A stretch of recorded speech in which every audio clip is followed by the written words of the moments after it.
Just explain, this topic's been the subject of years of painful divisions within the church. It's likely today that this debate is going to be highly contentious.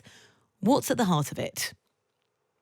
I think at the heart of it is whether you shape your Christianity, whether your Christianity is dictated by what's in the Bible, what's in Scripture, what's revealed from God, or whether it's shaped more by culture or by a kind of a pragmatism about what might work or what might create the least offense.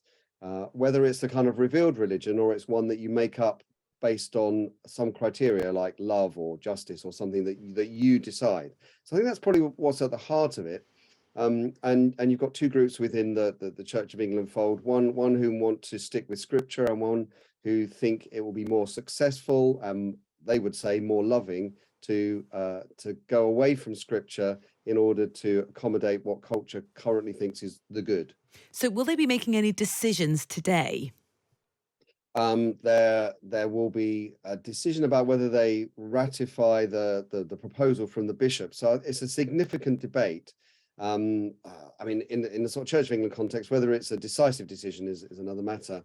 But yeah, there was a proposal by bishops that said we don't want to change the technical definition of marriage, but we want to start blessing same-sex couples, same-sex married couples, as if it was all okay. So it's as sort of as far as you could possibly go without the technical change that says holy matrimony could include same-sex couples.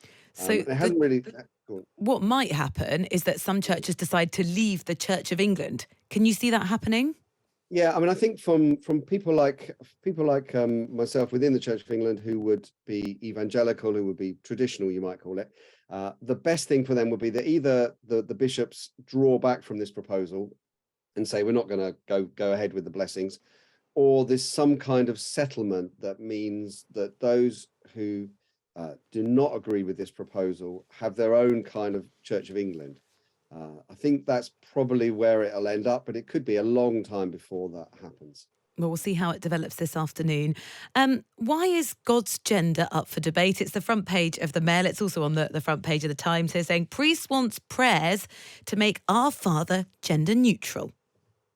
Yeah, I mean, on the face of it, it's a reasonable thing to talk about because God is described in the Bible as being spirit and not having a gender, not being male in the sense that we would describe maleness. But it's more about cultural accommodation again, and a sort of more of an ideological agenda. Although God the Father is not gendered, he's always revealed in the Bible as Father, occasionally having the attributes of mother, but never predominantly as mother. So it's more of a cultural accommodation thing. I don't think it's a good idea at all.